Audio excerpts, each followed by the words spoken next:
For today's heist, I'm ranking every theatrically released Star Wars movie from the worst to the best, and the quote of today's episode is, "I have a bad feeling about this."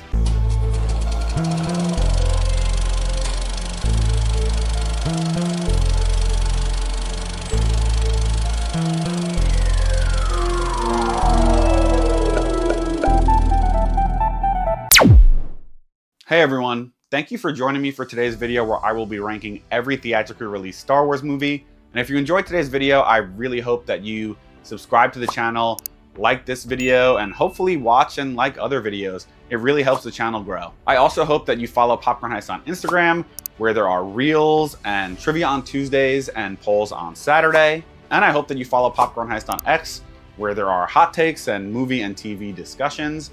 And follow Popcorn Heist on Letterboxd, where there is rankings and reviews. I'm a huge Star Wars fan, so this was a fun list for me to make. It was hard choosing between the different movies. It's like choosing between your children because I grew up on a lot of these movies. This list is just my opinion, and I want to hear your opinion as well. So please comment down below, what is your favorite Star Wars movie and why is it your favorite? I am just discussing the Star Wars theatrically released movies today. None of the content of the animated or live action shows. This is your spoiler warning for the Star Wars movies. I will not be spoiling any of the television shows. The quote of today's episode is, "I have a bad feeling about this," which is said by various characters across the Star Wars universe. It's originally said by Luke Skywalker in A New Hope. Very bad feeling about this. And then it is also said in all of the episodic Star Wars movies. Actually, episode 8, it is not said in English. In the spin-offs, they allude to it, but don't actually say the quote. Got a bad feeling about it. Hey, quiet. I got a really good feeling about this. And these movies are hot topics in the Star Wars fandom. I know there's passion around these movies.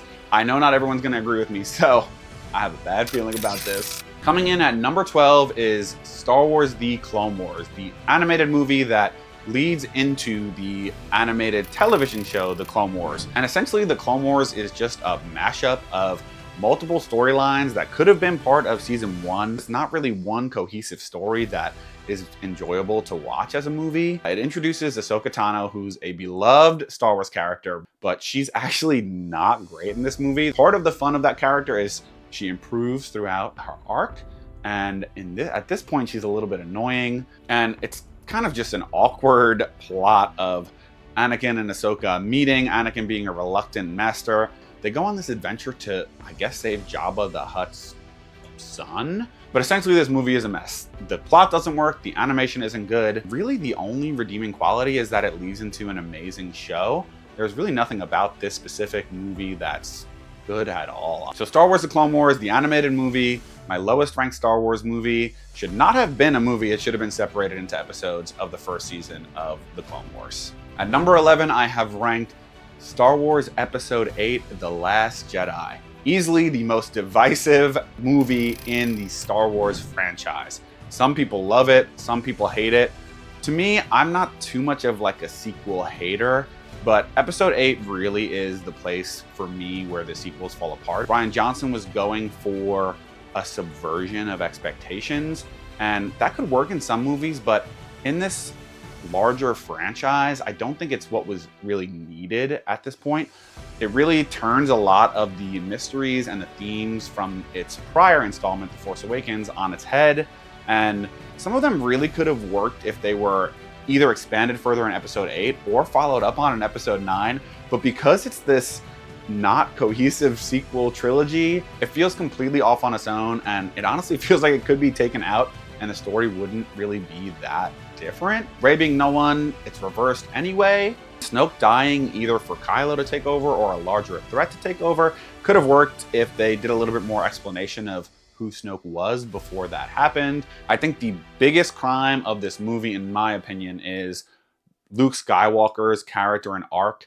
I really still don't buy that the character that I watched in the original trilogy would then come back and say the Jedi have to end. Luke is probably the most resilient and hopeful character in the original trilogy. He's the only one that believed that Vader could be redeemed. And it just really is disappointing to see that he didn't really take any lessons from the original trilogy. And it also makes it feel like we get no progression from where we were at the beginning of the original trilogies. 2 movies ago, Jedi returned, and now we're back at The Last Jedi. Like, what was the whole point of everything? I also think our heroes are very separated throughout the movie, so you don't get that squad feeling that you have in so many of the other Star Wars movies. This movie feels very small scale. Half the movie is just this chase of 2 ships following each other, and it's such a change from an expansive galaxy. Also, the timing in this movie and pacing feels off too. It feels like different amounts of time pass in each storyline. So that makes the larger story feel like it doesn't all fit together well. It's also the only episodic Star Wars movie without a lightsaber duel. No 2 lightsabers ever touch one another. There are some good action sequences. I actually love the Praetorian Guard action sequence. And you also have Luke versus Kylo. I think that's a good scene in general. I think it redeems Luke's character a little bit. I don't mind that new Force power. I do think Luke Skywalker should have been a force to be reckoned with in this trilogy, and this is really the one scene that shows it. At least they gave him something cool to do, and he does have a moment where he lets the Resistance live on. Ultimately, it doesn't make up for all the other faults of this movie. The Last Jedi, there's some redeeming qualities about it, but it's full of risks, it's full of subversion, all of which do not work in the Star Wars sequel trilogy or the larger Skywalker saga as a whole. Coming in at number 10, I've ranked Star Wars Episode 9, The Rise of Skywalker. The Rise of Skywalker, I actually kind of enjoyed it coming out of the theater. On rewatch, this movie becomes less and less enjoyable. It's kind of like a video game quest where the characters are just sent to different places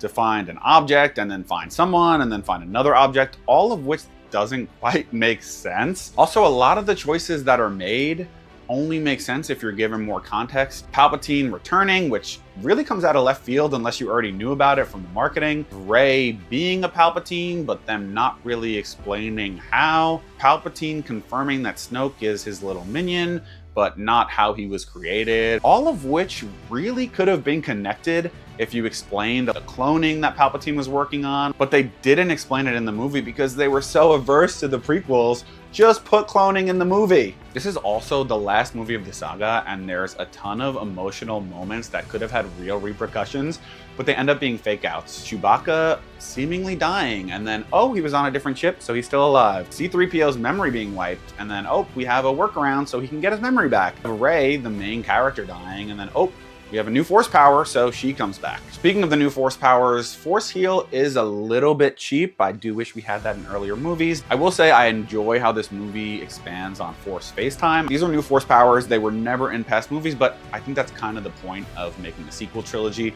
You don't want to do everything exactly the same. You want to introduce some new things. And I think it creates some cool sequences in this movie. Kylo and Rey have some good scenes with the new Force power. They actually have a whole lightsaber duel where they're transporting from place to place, and objects are transporting with them. There's also other action sequences that are pretty good. Their other duel on the Death Star, I don't get why they didn't put music in it. I know that they wanted us to hear the waves, but there should have been music in it. The final battle is a good action sequence, but this is the end of the entire Skywalker saga. We should have goosebumps watching the final battle. It's really just like an okay battle, not even one of the best in Star Wars. I do feel that's a missed opportunity. The Rise of Skywalker, there are some enjoyable things, but as a conclusion to the entire Skywalker saga, it definitely falls short. At number 9, I have Solo, A Star Wars Story. Probably the hardest one for me to place. I do think Solo is a little bit forgotten about and underrated, and I do actually enjoy a lot about this movie. It is just a little bit unnecessary. I feel like Han's story is A New Hope, The Empire Strikes Back, and Return of the Jedi. I think Alden Ehrenreich does a good job as Han. I think he does well with what he has, but it's just hard to fill the shoes of Harrison Ford. That doesn't make the movie not enjoyable. I think it's a fun heist movie. I like the introduction of this everyone's gonna betray you theme, and I think that plays well into Han's character. I think what doesn't play well into Han's character is they kind of portray him as this hero from the beginning. He's supposed to start as a scoundrel in A New Hope, and the events of the original trilogy are supposed to turn him into a hero. I also love the other characters in this movie. I think Donald Glover does a great job embodying a young Lando. Emilia Clarke as Kira, you kind of don't know if she's gonna die or if she's gonna betray him, so it keeps you interested the whole time. I also love the Maul reveal at the end. Now Kira is working for Maul. I think that's a cool story that should be expanded on somewhere in the Star Wars lore. So Solo, an enjoyable movie, but just not necessary in the larger Star Wars universe. At number 8, we have Star Wars Episode 2, Attack of the Clones. Attack of the Clones is a necessary installment, necessary progression of the saga, but it is very messy. You kind of have two plots going on. You have the Anakin and Padme romance plot, which is filled with some of the cringiest lines in all of Star Wars. I don't like sand. You kind of just have to laugh at it at this point, and it is a necessary progression of those two characters. On the other hand, you have the Obi-Wan storyline going on. I enjoy that plot, I enjoy the clones, but it's just a little bit convoluted. You have Dooku at the center of everything, and he manipulated Sifo Dyas to create this clone army for him. Also hires Jango Fett to assassinate Padme. Jango Fett hires someone else to assassinate Padme, who then hires a bug to assassinate her. I do enjoy Dooku kind of presenting the issue of the Republic being manipulated by the dark side and the Sith. I think that's a good prelude to what happens in the Clone Wars and in Episode 3. But I do think Dooku as a villain kind of comes out of nowhere, and he's less enjoyable because he just kind of appears in the middle of the movie. And you know he's been manipulating things in the background, but it's hard to get invested in him because he kind of just appears. I do love that it culminates in this big action sequence in the Colosseum where it's really the one time you get to see a ton of Jedi together in live action in a battle. I think my least favorite part about this movie is actually not the romance plot, it is the final lightsaber duel. Obi-Wan and Anakin are taking on Dooku separately,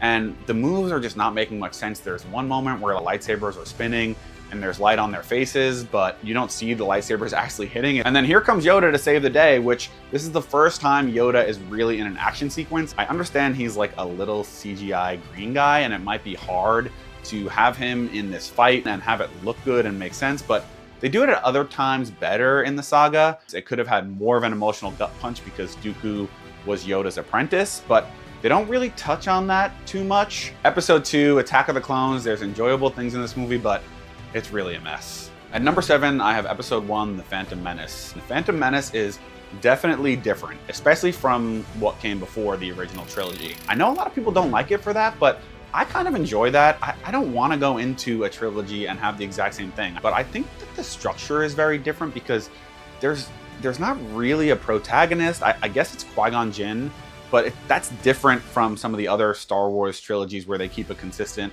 protagonist across all 3 of the films. And there's not like a trio squad feel, which pretty much every other episodic movie has. In a way, that's not necessarily a bad thing. It's just a note that that's part of the reason that it doesn't feel the same as some of the other Star Wars movies. I know it's full of politics and intergalactic trade and people don't like that, but in my opinion, that's not necessarily a negative.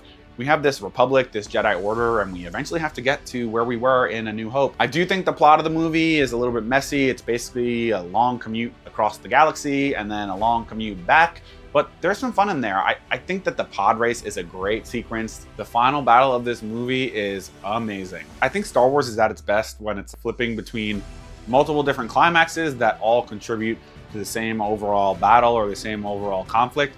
And this one definitely has that. It's actually flipping between 4 different conflicts. It sounds like it's a lot to balance, but I think it really works. It makes for a great final sequence. Obi-Wan Qui-Gon versus Maul, one of the best duels in all of Star Wars. Probably the best choreography of any lightsaber duel. It really shows the stepped up nature of this era of Star Wars. Fully trained Jedi, fully trained Sith, and emotional stakes. Obi-Wan watching his master go down, using his anger to fuel his battle with Maul. Duel of Fates blasting in my ears, inject that into my veins. It's a crime that the sequels did not reuse that score. Phantom Menace, very different vibe than a lot of the other Star Wars movies. Ultimately, there's a lot of stuff I love in here.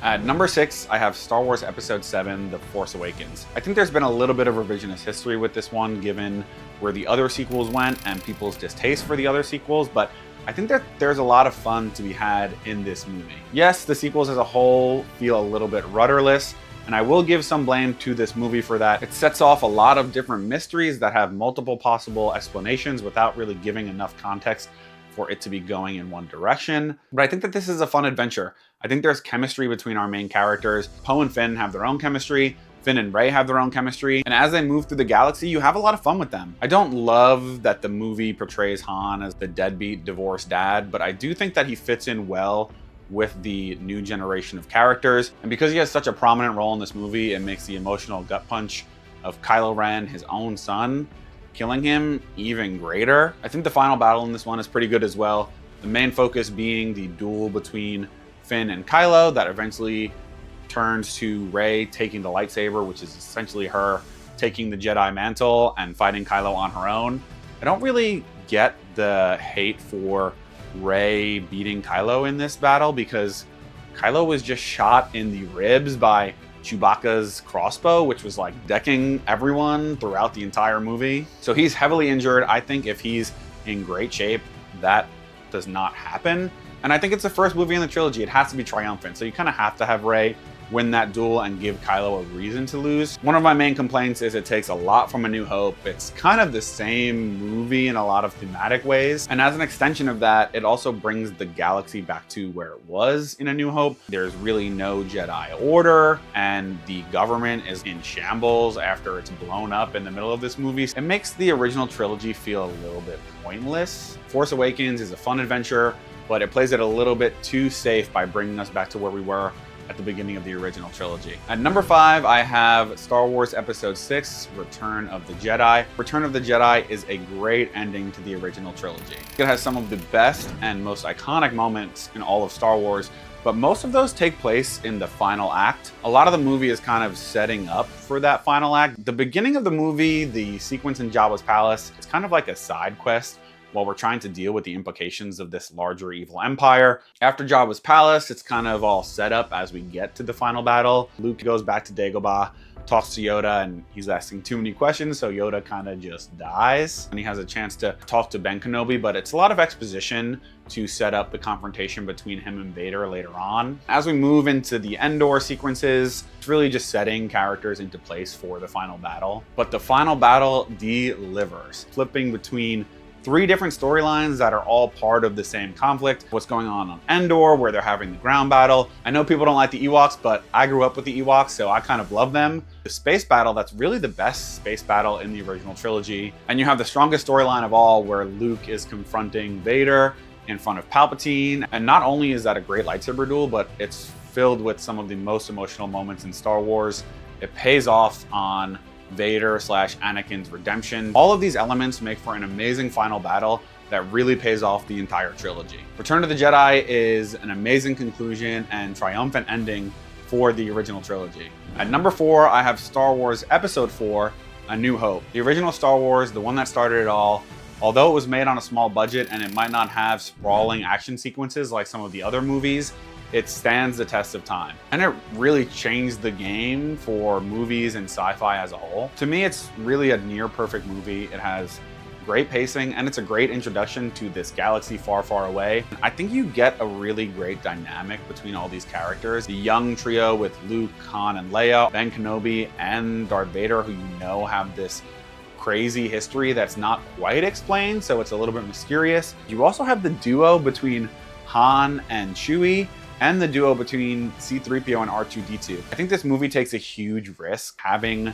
such a long sequence at the beginning where there's no words really. It's just droids walking around the desert. It makes for an iconic and enjoyable sequence. And then you have the lightsaber duel between Ben Kenobi and Vader, which of course, just due to the budget and due to the special effects at the time, not the best action, but it still has emotional implications, and looking back, you can't help but enjoy it because it is the original lightsaber duel. You have the Death Star crawl, full of iconic moments, full of iconic lines, and a triumphant ending to a movie that really could have stood on its own. And this movie is filled with so many iconic things, from the crawl, to the music, to the planets, to the characters. A New Hope is the perfect start to what we all know now as the Star Wars franchise. At number 3, I have Rogue One, A Star Wars Story. Rogue One is such a good spin-off movie. It's probably the most expensive plot hole filler of all time, but it's super enjoyable. The movie takes a little bit of time to find its footing, and I think a lot of fans of this movie don't even know a lot of the main characters' first names because there's so many different characters that they have to introduce in such a short time. Once it finds its footing, it is really great. I love the way it shows the disagreements across rebels in the galaxy. Saw Gerrera, who's a little bit more of an extremist, the main rebellion, who at times in this movie are kind of cowards, Jin, who starts off the movie as this rebel to the rebellion, but ends up being the most hopeful character and pushing everyone to actually do the right thing. Cassian, who, although he's a good guy and although he's a rebel, he's done some terrible things for the rebellion, and he has an arc where he progresses into a character who is just as hopeful as Jin in spite of the leaders of the rebellion not wanting to do the right thing. And all of this unfolds into an amazing final battle. One of the best space battles in all of Star Wars, with a ton of Easter eggs in it, while you have all the main characters in this ground battle, inspiring the other rebels to show up to defeat the Empire, and taking this last-ditch effort to do what they can to save the galaxy from this super weapon. And I think the movie made a really bold choice in killing off all these characters, but it makes sense in the context of the universe because none of these characters are around or even mentioned in any of the other movies. So although it's sad to see them go, their sacrifice does mean something for the larger Star Wars universe. After they all sacrifice themselves, you get this amazing scene where Vader just butchers the rebels in the hallway. It's satisfying to see him with modern effects just go to town. But it's still not enough. The Death Star plans get to Princess Leia, and although I do think it's a little bit weird that they CGI'd young Carrie Fisher into this movie, I do love that this movie leads directly into the first scene of A New Hope. So Rogue One, a successful spin-off and one of my favorite Star Wars movies. At number 2, I have Star Wars Episode 5,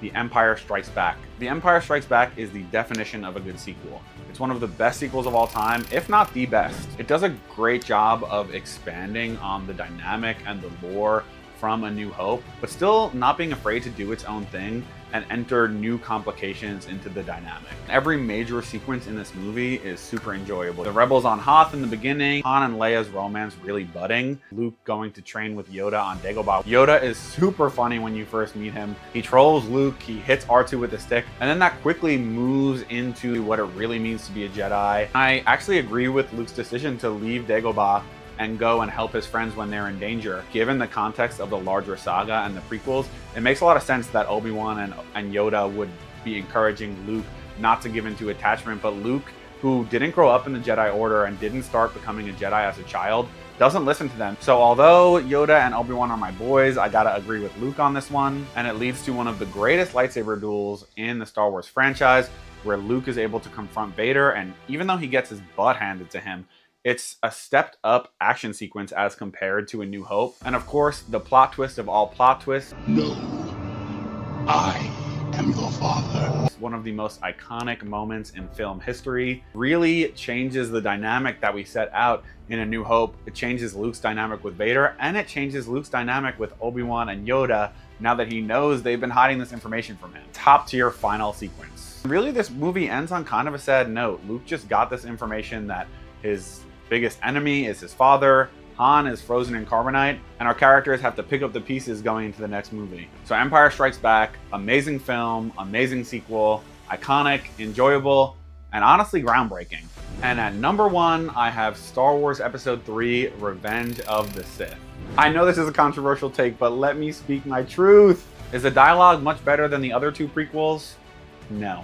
Is the CGI much better than the other prequels? Also not really. But to me, this movie is the heart of the franchise. I think so much other media in the Star Wars universe that's come out is in the context of the events of Episode 3. And I think it packs in so much into its plot without feeling overstuffed and still hitting all the emotional beats it has to get from the prequels to where we are in the original trilogy. Although it has some cheesy moments or some bad dialogue, I almost at this point love it for its imperfections. I think Revenge of the Sith has more memes than the rest of the Star Wars franchise combined. Although the last half of this movie is definitely the stronger part, I still think that there's a lot of good stuff in the first half. The space battle is awesome, one of the coolest space battles in all of Star Wars. The duel with Dooku, that's actually better than the final duel with Dooku in Episode 2. Every other Star Wars movie has anywhere between 0 and 2 lightsaber duels, and this one has 5, and it's still doesn't feel overstuffed. And there's just so much change that gets done in one movie. Change to the characters, change to their relationships with one another, and change to the galaxy as a whole. My one pacing complaint is how quickly Anakin goes from the hero Jedi to Palpatine's lackey who's killing children. That piece is rushed. So I will mention that as a criticism, but it does not take away all the other great stuff in this movie. From the halfway point on, this movie is cinema. Starting with Order 66, one of the best scenes in all of Star Wars, and you know how important this scene is because of how much it's been redone in other media within the Star Wars universe from different characters' perspectives. And the scene where Palpatine is creating the Empire and he's at the Senate giving his speech, and Padme gives the amazing line, "So this is how liberty dies, with thunderous applause." All that's going on as Anakin is killing everyone in the Trade Federation. And in the final sequence, we have these two lightsaber duels going on. On one hand, Yoda and Palpatine, first going at it with a battle of wits, then a battle of the Force, then a lightsaber duel in the sprawling Senate. And on the other hand, we have Obi-Wan and Padme confronting Anakin after he turned to the dark side. Such an emotional moment, such an important moment in the Star Wars universe. And this battle between two former friends, former brothers. And yeah, it's a little bit over choreographed, but these are Jedi in the height of the Republic, super well trained, and they're master and apprentice, so they know what the other one is going to do. All of this happening while Duel of the Fates and Battle of Heroes are playing in the background. We're flipping between these two battles. We know all of these characters survive, but it's just such an amazing sequence that you almost forget about that and just get invested in what's going on. And once Padme passes and Anakin is in the suit, and he learns that Padme has died, that's really when he becomes Darth Vader. I will say, him going, "No!" at one of the most emotional moments in Star Wars was not a good choice. As we move everyone into where they are in the original trilogy, it's probably the saddest ending in all of Star Wars, but we still have this glimmer of hope because Luke and Leia have just been born. So Revenge of the Sith, although it's not a perfect movie, it has such an emotional impact and impact on the Star Wars franchise as a whole that it is my #1 favorite Star Wars movie. Thank you for joining me on this journey, and if you enjoyed this video, I really hope you'll join me for future rankings and more Star Wars content at Popcorn Heist.